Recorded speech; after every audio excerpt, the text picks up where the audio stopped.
Radhe Radhe everyone, हमारे channel में आप सभी का स्वागत है। दीपदान को महादान माना गया है और मकर संक्रांति को स्नान और दान का दिन माना जाता है।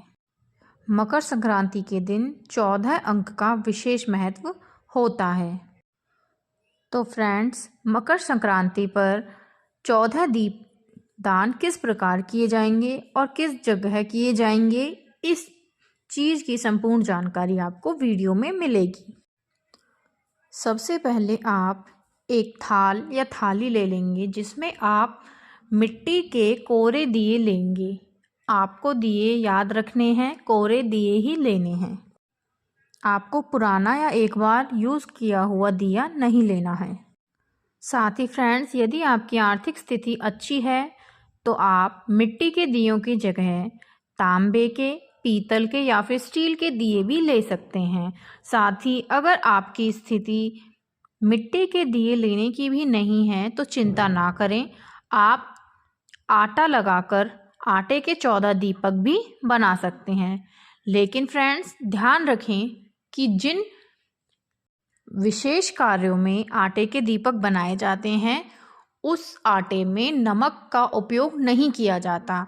तो आप इस बात का विशेष रूप से ध्यान रखें कि जो आटा दीपदान करने के लिए इस्तेमाल किया जाए, आप उसे बिना नमक के ही गूंथें। अब आप इन दियों में फूल बाती या लंबी बाती, जो भी आपकी इच्छा है उस तरह की बाती रख सकते हैं। अब आपको इन दियों को तेल से भरना है। यदि आप तिल का तेल लेते हैं तो यह विशेष फलदायी है, क्योंकि मकर संक्रांति के दिन तिल का दान विशेष माना गया है।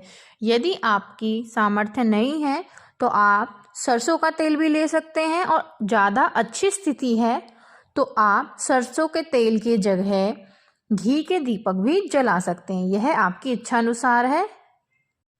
आप अपनी स्थिति के अनुसार दीपक में तेल या घी रख सकते हैं। अब इसके बाद क्या बात ध्यान रखनी है कि यदि आपने तिल का तेल लिया है तो आपको दीपकों में तिल नहीं डालने होंगे, और यदि आपने घी या सरसों के तेल के दीपक बनाए हैं तो आप इन 14 दीपकों में थोड़े थोड़े तिल डाल देंगे। आप इन दीपकों में सफ़ेद या काले कोई भी तिल डाल सकते हैं। जो भी तिल आपके पास अवेलेबल हो, आप उस प्रकार के तिल अपने दीपकों में अवश्य डाल लें। इस दिन तिल का विशेष महत्व माना जाता है। अब तिल डालने के बाद आप सभी 14 दीपकों को रोली, कुमकुम या चंदन से तिलक कर देंगे। और साथ ही आप कोई भी दान करते हैं उसमें दक्षिणा का विशेष महत्व होता है। साथ ही आप 5, 10, 20, 50 जो भी आपकी श्रद्धा हो, कुछ पैसे रुपए दक्षिणा रूप रख दें। अब इन दियों को आप मनस देंगे। मिनसने के लिए आप एक जल लोटा लेंगे और अपने पल्लू में या हाथ में थोड़ा सा जल लेकर दियों के ऊपर फेर देंगे। आप दियों को जलाकर भी मनस सकते हैं या फिर बिना जलाए भी मिनस सकते हैं। जब भी हम कोई दान करते हैं तो उसको मिनसना बहुत ज़रूरी होता है। तो आप दियों को मिनस लें, फिर इनको इनकी जगह पर रख दें। जहाँ भी आपको दिए जलाने हैं वहाँ रख सकते हैं। यह 14 दिए हमें अलग अलग जगहों पर रखने होते हैं। सबसे पहला दिया आपको अपने घर के मंदिर में रखना है। इसके बाद दूसरा और तीसरा दिया आपको अपने घर की चौखट के दोनों ओर रखना है। चौथा दिया आपको तुलसी माता में रखना है। 5वां दिया आप शमी के वृक्ष के नीचे जलाएंगे। 6ठा दिया आप आंवले के पेड़ के नीचे रखेंगे।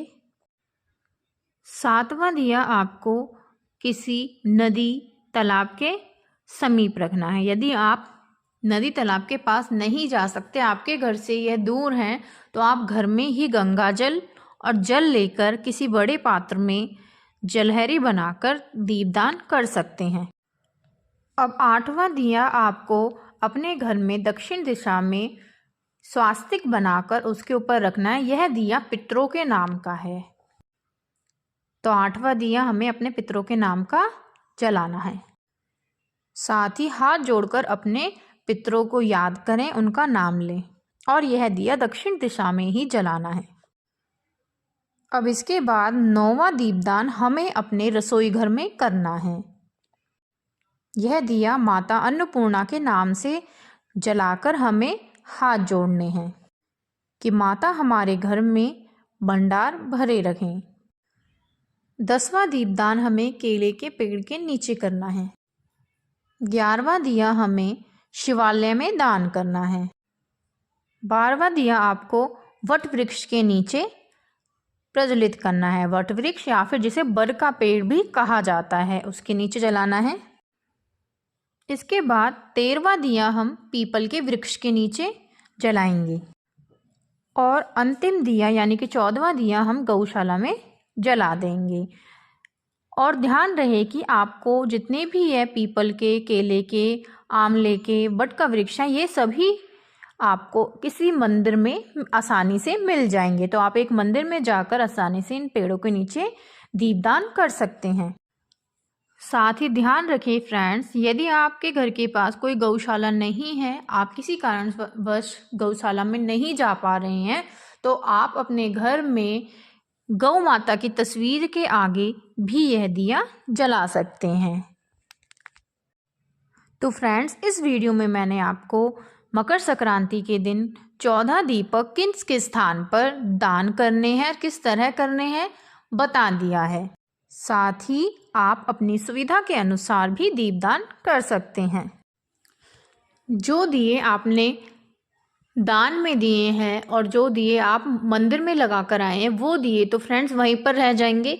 लेकिन जो दिए आपने अपने घर के मंदिर में और घर की चौखट पर लगाए हैं, ध्यान रहे उन दियों को या तो आप विसर्जित कर देंगे या फिर आप मिट्टी में गड्ढा खोदकर किसी गमले में, या यदि आपके घर में गार्डन है तो उसमें भूमि विसर्जन कर सकते हैं। ध्यान रहे इन दियों का आपको दोबारा यूज़ नहीं करना है।